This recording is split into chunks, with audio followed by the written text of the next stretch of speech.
This is a passionate plea for the sake of others. Because it seems when I pled for myself from the depths of my soul, as I was reaching out and up from the abyss of my life that was dragging me down, it felt as if no one could hear my silent screams for help.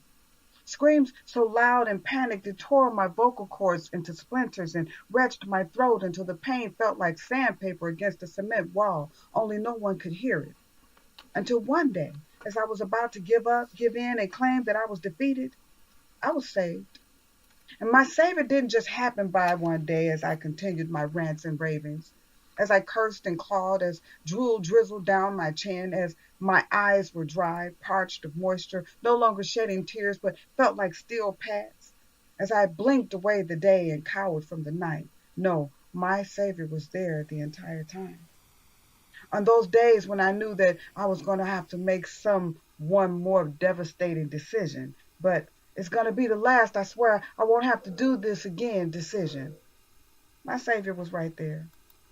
And when I was tearing to shreds the last vestiges of hope that I had because there wasn't enough nickels or dimes or pesos coming my way, and I just was going down that dark and dismal tunnel because I didn't care if there was a light at the end. And just when I was signing off and saying my goodbyes, I was through yelling and fighting, debating, procrastinating, and pontificating. There he was. And I said I wasn't going to plead anymore. I knew what I'd done. I wasn't proud of it. And if I had to do it again, well, I just have to cross that bridge, wouldn't I? But I know in the back of my mind, I was still crying out for help. I was still hoping on hope that help would come. And even though I'd committed myself to the inevitable, I'd set myself on a course of no return. But he was right there, all along. He was actually waiting for me to stop all the screaming, yelling, and confusion I was putting myself through. And when that happened, there he was. His hand was out, and his arms were around me, and I was gathered into them like a baby. And I cried the cleansing cry of a lost soul who just wanted somebody to listen. I realized that had I not stopped and taken stock of myself, my life, my present, what I was about to embark upon, I would never have heard him. So I make this passionate plea to you. You who seem to believe that there is no way out, no one person who will come to your aid, hold your hand, see you through, stand by your side, give you a shoulder to cry on, listen when you're down, celebrate with you when all is well, be in the midst, or just be quiet and let you know that there's just where you want them to be when you need assurance. I have a Savior. He wants to be yours too.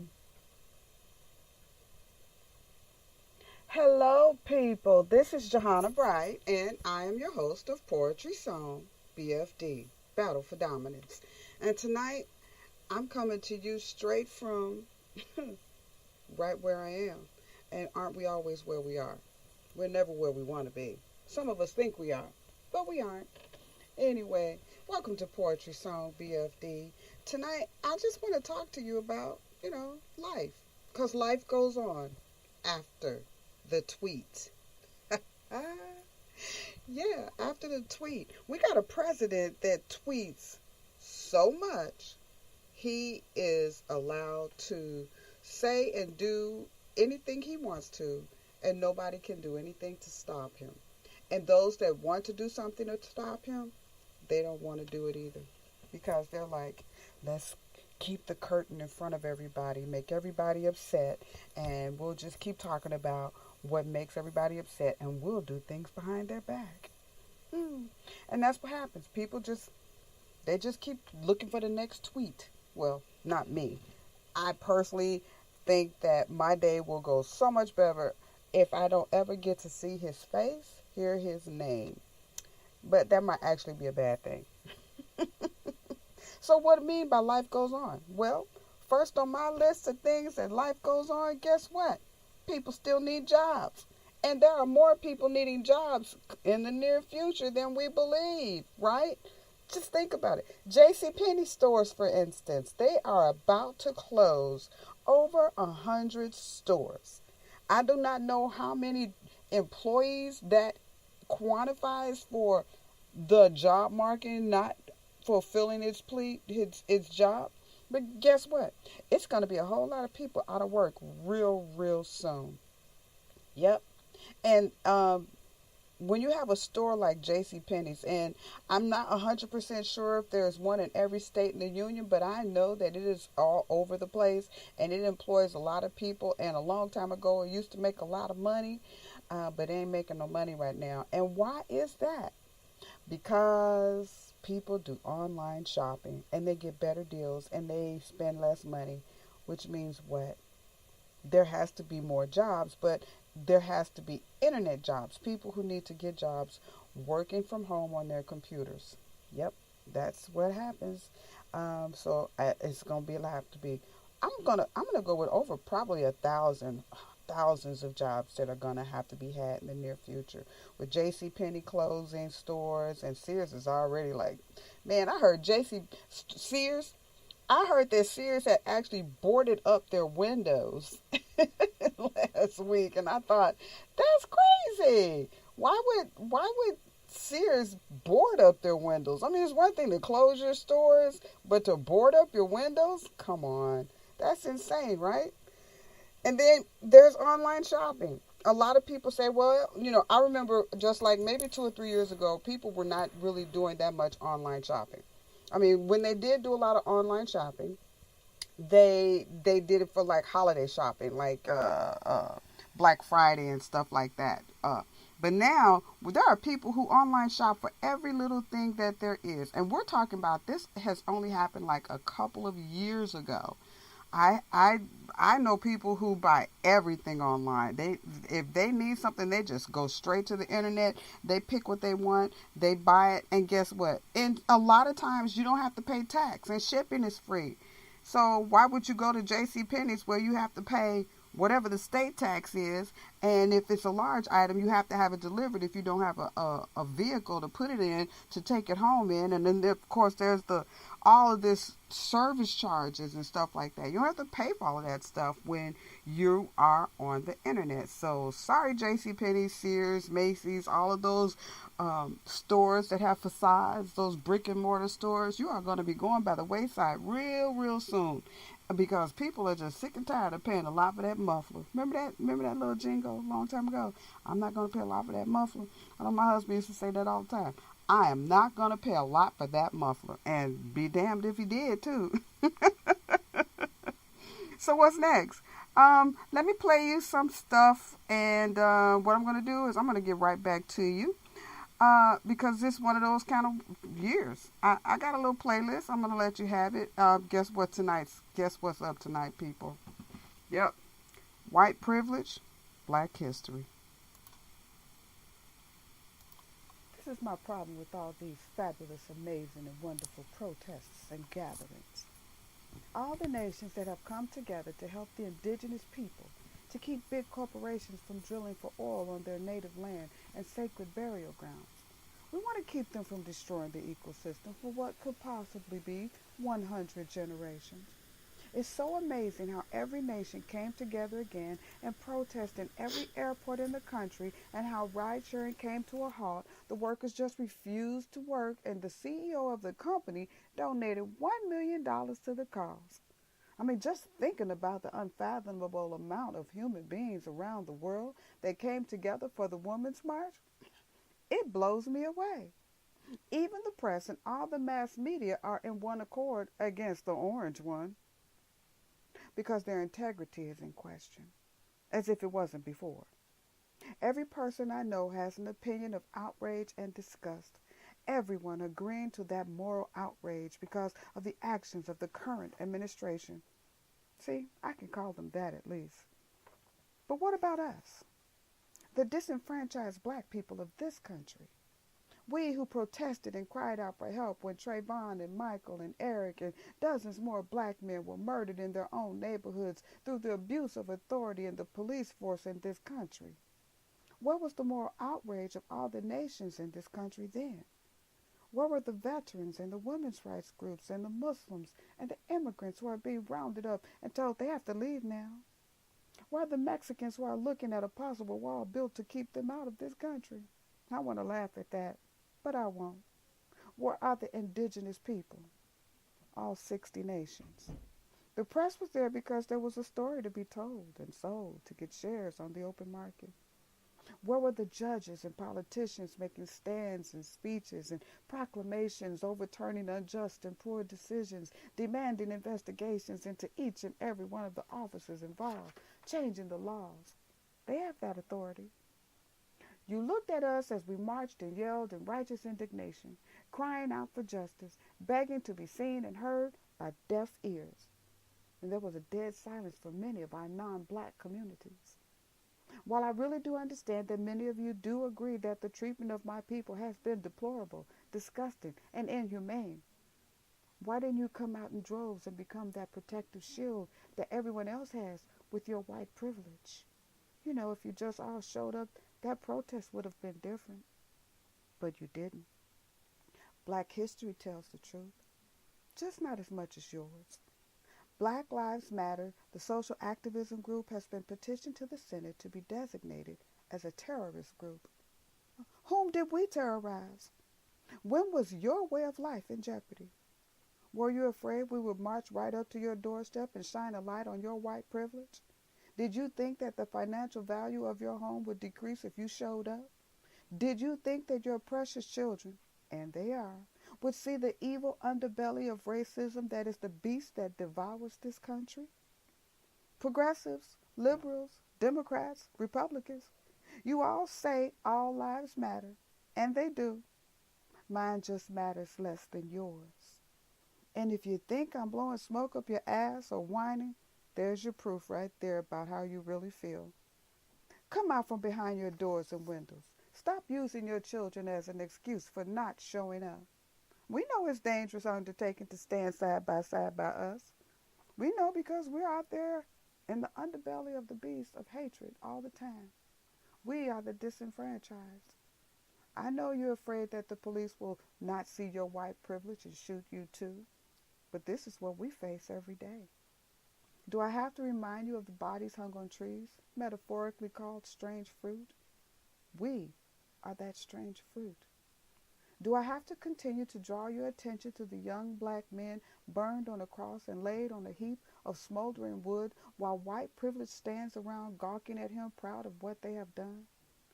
Do I have to show you Philip Castile dying from a gunshot wound on a social media video from a police officer who saw him as a threat to society and not a father of the child in the back seat or the mother in the front seat behind the wheel begging him to stay alive through the mere virtue of his own will?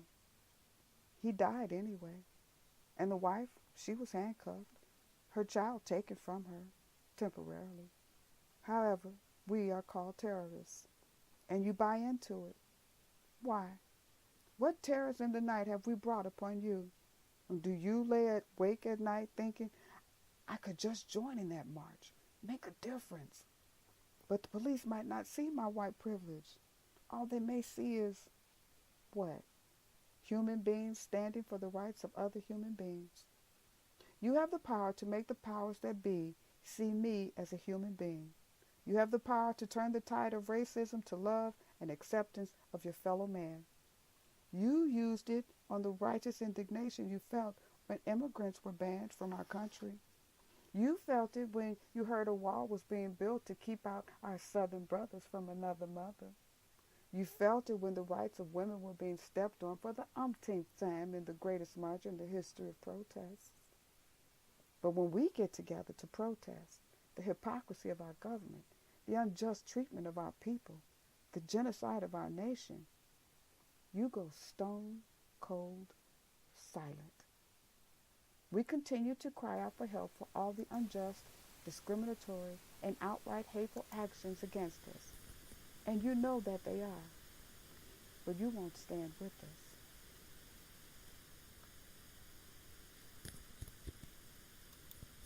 Well, there it is, people.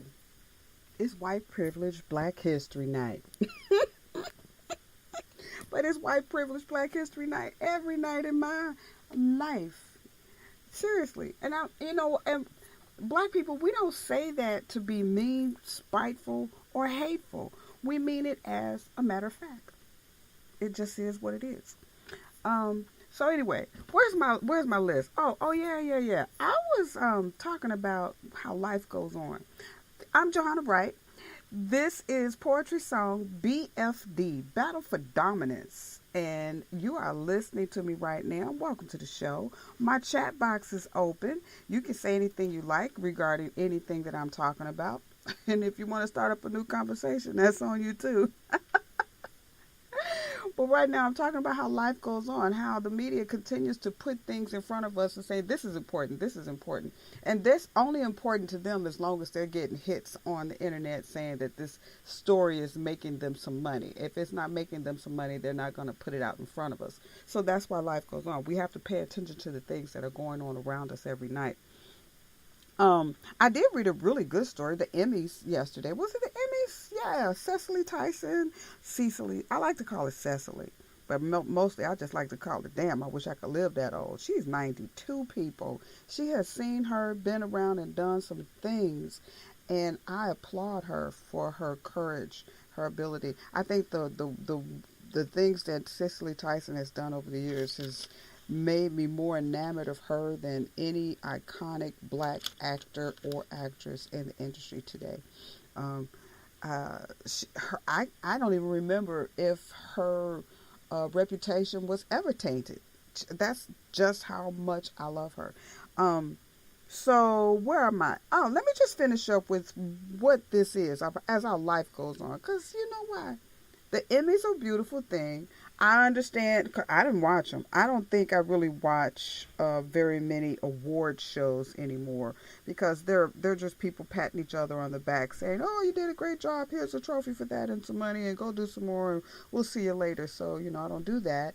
I don't watch these Dancing with the Stars and American Idol and those kind of shows because let's just face it, only one person can win. It's not even like the Olympics where you get a silver, a bronze, and a gold star. It's one trophy, one person can win, and that's it. So they get like thousands and thousands of people to show up.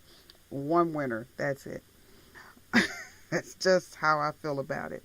So I was talking about the need for jobs because we still need them, especially with JCPenney closing now. Macy's is probably in trouble. Sears has been in trouble. And all the iconic stores are in trouble because the internet is where it's at. It just is. I know. Now, let's talk about the Netflix and the Hulu and the YouTube taking over a broadcast television land. I mean, if I know this for a fact. I know everybody who has a television set. When was the last time you sat down in front of your television set and watched a show and said, "Oh, I'm gonna stay on the TV"? No, we don't even like. I mean, let's face it. We need commercials because that's how we find out what things are and what we need. But we record things, and when we can't find what we want on TV, where do we go? Hulu, Netflix, YouTube. Hey, YouTube. Why you gotta be so cruel? YouTube is the place to go these days. I want to tell you, I have my own YouTube channel, have had it for about 3 years now. It's called Joe's Poetry, excerpts from my resume. And I have like 170 something videos on there, constantly putting things out there, content, context, teaching people how to write books, how to publish books. I've done Jamaica Funk Show. I've worked for UBM. I've worked with other radio stations if they come to memory. I mean, I've just done a lot of things over the past few been a long time. I've done TV, I've done radio, I've done stage, and it all equates to content, putting it out there, and that's what my YouTube channel does. And then you can get a feel and a sense of who I am and what I do. And I'm gonna tell you right now, I put some stuff out there that I'm going, ew, but if I don't put it out there, somebody else will. So there it is. You can laugh at it, you can like it, lump it, or leave it. But YouTube is the place to go. You can't find something on the internet, go to YouTube, put it in there. I guarantee you, dollars to donuts, you will find it. And now YouTube can give you the news, the sports, the international channels. If it's anything that you want, I don't care what it is, but is it music, is it poetry, YouTube will have it. And now YouTube says, go to YouTube Red. Now, they've been messing around with YouTube Red for a year now. a good year. And in the beginning, they were like, hey, get you some YouTube Red, try it for free, come in, get on the ground floor and enjoy some YouTube Red. And if you didn't do it, guess what? You're now going to have to pay for it. Yeah, because the people that got it in the beginning got it for free, and they got a nice little low price for it. With YouTube Red, you can enjoy television on YouTube, and the commercials you can swipe away and continue watching all you want to. So YouTube is in on it, Netflix is in on it, Hulu is in on it. I have a smart TV, and I can just, put all of that stuff straight to my TV, and I can still watch it on TV as if nothing ever changes. So goodbye, broadcast television. You all are gone by the wayside real soon. Thank you, millennials. I'm not one. I wish I was one, but thank you, millennials, for being the people that you are. Thanks to you all, we can now enjoy Netflix, YouTube, and Hulu because you guys think that broadcast television sucks. Except for a couple of shows that y'all really do like Viceland. I found that and I really like it too. But moving right along, I'm gonna play you something that's got me going. How about this? It's called Imitation of Life. I saw was so entertaining. We caught the late matinee. That's what we do these days when we have time from our oh so busy days. It was a Wednesday afternoon. There was a constant drizzle of rain that day. It kept making me think about whether I should wear a hat or a scarf or just carry my umbrella. Those things are useless most rainy days these days. We sat in a theater full of strangers. The lights dimmed. And 15 agonizing minutes later, the movie started. The hero lost his true love early on. A not so normal couple. Just two people who didn't have a big house outside of the city or a plethora of friends who hung out with them after work or on the weekends. They didn't have fabulous jobs that afforded them beautiful cars or extravagant vacations. All they had was each other in their everyday life.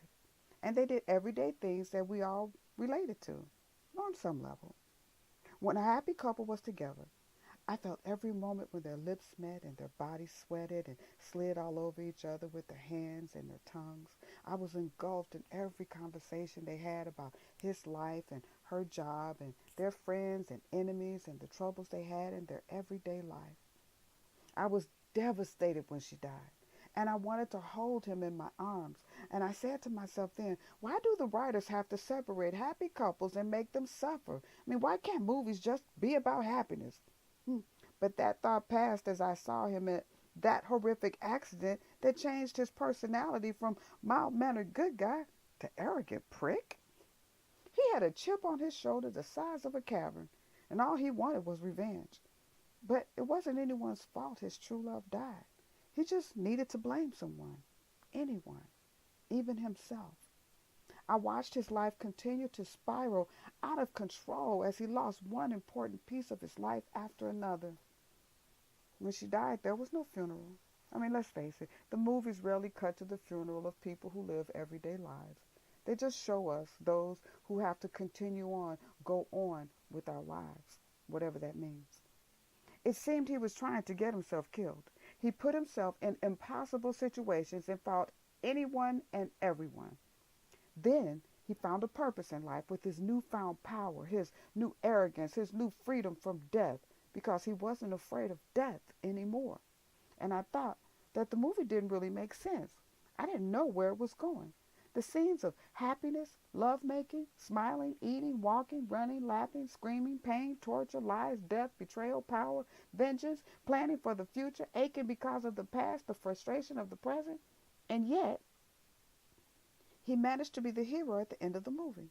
I mean, he wasn't happier. He didn't fall in love with another person. He didn't make any long-lasting bond with a stranger along the way. He managed to right one wrong, and it was insignificant on the scale of wrongs today. But when he did it, it seemed everybody in the audience was cheering him on. And when the movie was over and the credits were rolling, because there's always credits to give, we all put on our coats, sweaters, scarves, hats. We grabbed our umbrellas and we all left. And that camaraderie we all felt, that left too. When we all got into the bright lights of the movie theater, suddenly we were faceless strangers again. Strangers who all went back to our faceless lives. But we were entertained by that movie. Well, isn't that how it goes? We all get entertained, don't we? And oddly enough, many of us are entertained by the political trauma that we're going through right now. But, I can digress, and I'm going to go right back to the point. My name is Johanna Bright, and I am your hostess for Poetry Song BFD Battle for Dominance. And tonight, I'm just talking about how life goes on after the tweet. I'm trying to tell you, do you realize that the media is on the lookout every night at a certain time waiting for the number 45 to tweet? I could care less. He can tweet all he wants to. Okay, so I was talking about Netflix and Hulu and YouTube, but mostly I was talking about YouTube. Did you know that you had to pay for certain movies? Just even episodes of certain shows, and they're not expensive. $1.99 here, 99 cents there, and it's affordable. I mean, they don't wrap you into a contract. Wouldn't you rather have that? I know I would. I know I do. I hate those contracts that the broadcast television does for you. I mean, they suck us in. The media sucks us in. Everything sucks us in, drains us of our money, makes us pay for ridiculous taxes and fees, and you're like, wait a minute. After all of that paying, I still got to sit down and watch a show I don't like. I got channels I don't watch. And okay, yeah, I'm doing YouTube. I'm doing Netflix. I'm doing Hulu. Do YouTube, people. My name is Johanna Bright, and my YouTube channel is Joe's Poetry, excerpts from my resume, and you can watch all of my 169 or so videos if you like. I have more. I stopped at 169 on the count, but it's well past 200 by now. And you can watch Ruby Baby. That's a little skits of my little granddaughter. I just love her. She's a wonderful little thing. You can watch her from the moment she was born on December the 6th to today, and she does the most adorable little things. And let's face it, don't we all love babies? Let's just watch Ruby grow. I know I want to. Okay, so what else is next? Oh, yes. We got to pay for premium entertainment. If you're going to pay for premium entertainment, why don't you pick what you want to watch? I know I do. And so thank you, Netflix. Thank you, Hulu. A lot of people are finally getting on board with you, but I've been there a long time, and I love you. Thank you. And my last topic for tonight, and I'm going to slow down for a bit because the fact of the matter is it's a subject near and dear to all black people's hearts in this country and around the world, because it's for a man that we all love and wish that he could still be president, Mr. Ex-President Barack Obama and his beautiful wife, Michelle. Hi, Michelle. Girl, I know you can hear me. And let's just talk Obama economics. That's right, Obama economics. And you know what? No matter what this administration does to try and dismantle all of the wonderful things that he has done, and no, he was not a perfect president. I will never, ever say that. He was not perfect. But he was probably he is going down in history as the most iconic president that we have. He served all the people. And so rather than trying to step up and say, I am just for the African American, I'm going to do everything I can to help the African American in this country, he stood up for every American in this country, regardless to what they said about him, regardless to how they felt, regardless to the amount of death threats that he got. And I got to tell you, he probably has more death threats than any president that has ever sat in the Oval Office. And so what I want to talk about right now is the Obama Library going up in Jackson Park neighborhood off on Lakeshore Drive somewhere in Chicago, Illinois. So what happened was, for black economics, let's just be real clear. Even if black people don't get everything that they want out of what they hope will be a booming economic time for the south side of Chicago, don't complain. Act like the winners that we are. We have had a 2-term black president who is known and loved worldwide. wide. And no matter whatever else happens, this presidential library going up is going to change the face of how the south side of Chicago is viewed. And even if you just go with real estate and the stores and the markets and the jobs, act like you're winners already. I'm taking this because there has been a rise in black economics on that side of the city, and people who live there. And I come from the south side of Chicago. The people who live there, they need to start acting like it. Yeah, you all you're worried about gentrification. Don't worry about gentrification. If the market is open for you to open up a business and your credit says that you have the ability to take out a business loan and open up a business near, around, or even in the vicinity of the Obama Library Center that is about to come into fruition in 2 years, take advantage of it, even if it's a small undertaking right now. Because let's face it, most businesses need 2 years. So if you get started now, in 2 years' time, you should be a booming business. Even if it's just a food truck. Act like the winners that we are, because we are. Everybody that wants to be involved in the Obama Library Center, act like you're involved with it right now. So why am I saying all this?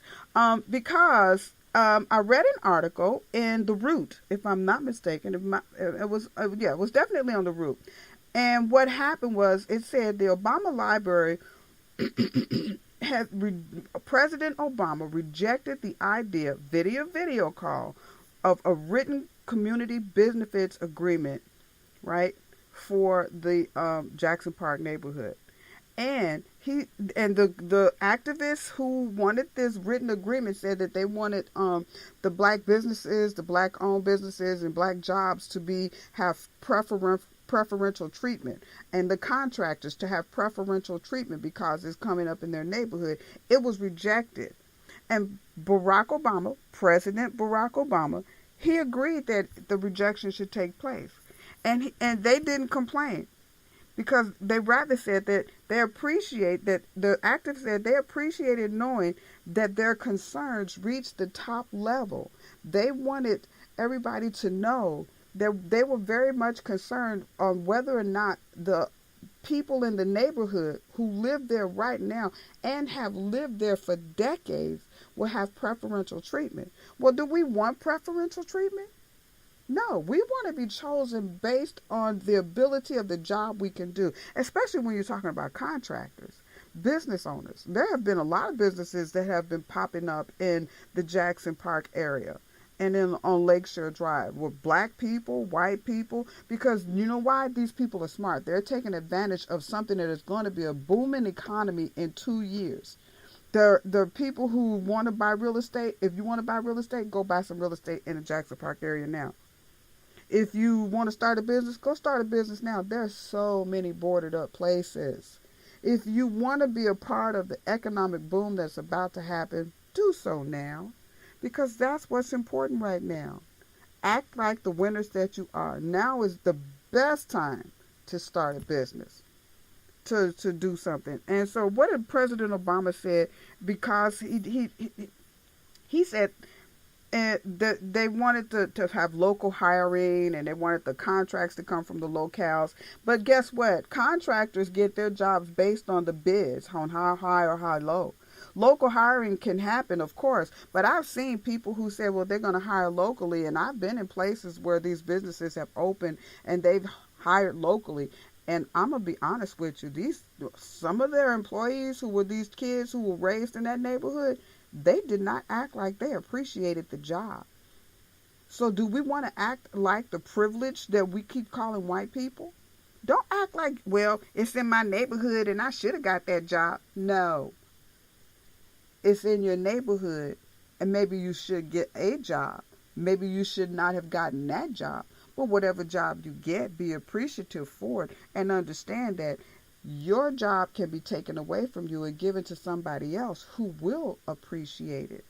President Obama said that the foundation that is being set up as a non-profit organization, and it's bringing money and benefits to the community that it wouldn't otherwise receive. Think about that. I do not live in the south side of Chicago right now, but I do know what that means. That means that if you have a business plan set up and you have been trying to get something started so that you can get your feet off your business off the ground, you need some help, some resources. It's that money is now going to be there. Go on the internet. That's what it's for. Find out what all that stuff is. Fill out the paperwork. Get your money. Get your business looking top shape. Come on now, really. I've been to some of those Southside businesses. Some of y'all need lights and y'all can't even afford to go to Walmart and buy some GE old fashioned light bulbs to light up your shop. And y'all don't even know how much dust and dirt is on your floor. So, even if y'all got a boost of $5,000 from that nonprofit to help your business, trust me, it will help. Do it. Act like the winners that you are. Don't think that just because we no longer have an African American in the presidency that we somehow have to relegate ourselves to the bottom rung of the ladder in the economic train. Black people in this country, especially women, 65% of the buying power comes from black women in this country. So just imagine what we can do if the economic power that we have is being used somewhere else. Put those time, resources, and power into your own neighborhood. Go on the internet, find out just what that nonprofit organization can do for you. And while I'm at it, I want y'all to listen to a few more things and then I'm going to have to sign out. All right? This will get you started. It's called Anger Issues. Anger issues. I have them. Yes, I do. I can't remember when I didn't. Sometimes when you least expect it, an infinitesimal thought from a time you haven't given thought to in a long time takes advantage of a quiet time, slips in under the radar in a moment of introspection, blasting through like a tidal wave during a day at the park near the shore while you're enjoying a glass of Chardonnay with your significant other who just happens to be apologizing again. And it's there. And you really don't have a full memory of why anger is an issue. It just is. But anger is in the details. The first time I rolled my eyes in righteous indignation, my youth clouded my ability to see anything except what I wanted. My eyes rolled clean through my teens, and as time passed, as the years do, my hands made gestures clearly not measured in the least explainable. But whenever the feeling of anger arose, it became clear what the fuse started and ended. With me, externally. Hands raised in the air, fists balled into knots, my fingers splayed, pointing accusations at the offending party. But just when you think that you're going to have a time to cool down, doesn't happen.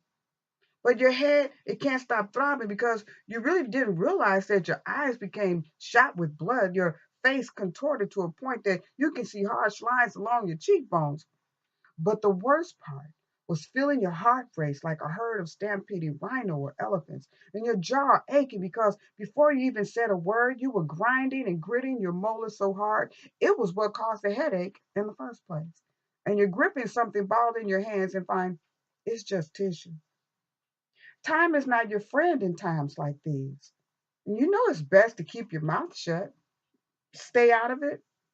Sometimes, no matter how hard you try, you just can't.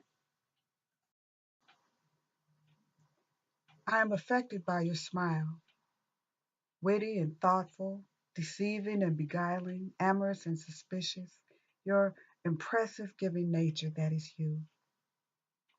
I am affected by your posture, sitting up straight, back pressed firmly against the cushion, eyes forward, listening intently, hanging on my every word, poised for the confrontation destined to come.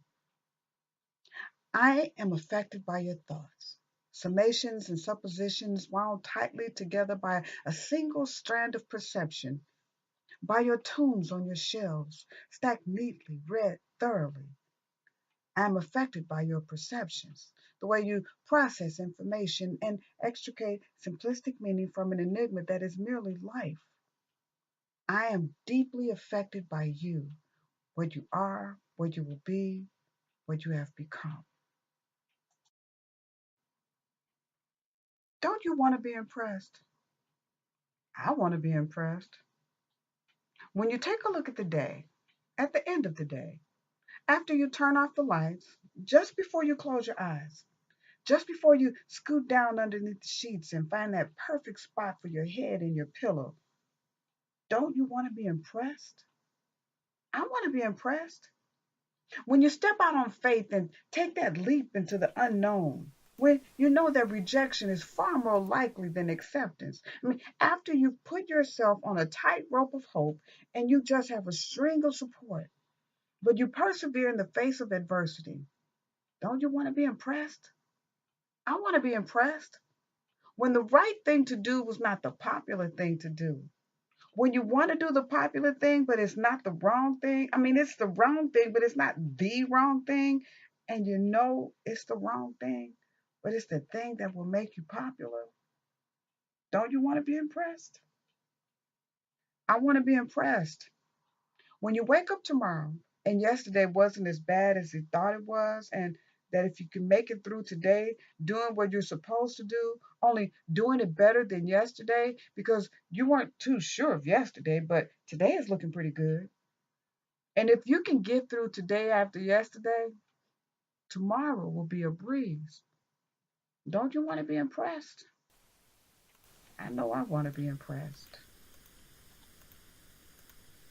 This is Johanna Bright, and you're listening to Poetry Song BFD Battle for Dominance. And you can hear more of Poetry Song BFD Battle for Dominance on Spreaker.com. That's right, download the app, listen to all of my episodes. It's not that many, I'm just getting started on it again. You can also follow me on YouTube at Joe's Poetry, excerpts from my resume. I'm on Twitter at Mama Yaya. I am on Facebook at Johanna Bright or excerpts from my resume or my resume. I am all over the place. I'm on Instagram. And if all of that is just way too much for you to deal with right now, just Google me. Excerpts from my resume, Johanna Bright. Tonight I was talking about how life goes on after the tweet. Don't get caught up in what the media is telling you. They are certainly telling us some things that are true, some things that are fake. Look for it for yourself. That's what I like to do. I like to check things out, see how real and how true they are. But remember, life goes on. Don't get so caught up in the politics of life that we forget about the real things that matter. Like, do I have a job? Do I have a business? Do I have a family? Do I have a life after the tweet, man? Have a life after the tweet. I know I'm trying not to have a life that involves nothing but the tweet. Make your own tweets. Start your own handles. Start your own conversations. Enjoy your life. Enjoy what you do. Because after it's all said and done, you have to look back and say, I did the best that I could, but I also tried to enjoy myself. And that's really important. Think about everything that you do every day, people. I try to. I have my priorities, and I know you do too. But when it's all said and done, sometimes you can't prioritize. Sometimes you just have to go, you know what? Screw this shit. I'm going to take a break. I'm going to take 5 days off. I don't care what bills don't get paid. Okay, pay your rent. I ain't telling you not to pay your rent. But after you pay your rent and you put your, you got your car notice paid for, take some time off for yourself. Because you know why? When you die, them bills gonna still be there. You're gonna be paying them all your life. So enjoy your life. Enjoy life after the tweet. I know I will. I enjoyed talking to you. I hope you enjoyed listening to what I have to say. I am looking forward to all of your comments. Download the app on Spreaker.com. I'm Johanna Bright. This is Poetry Song, BFD, Battle for Dominance. Thank you for your time. Have a good night.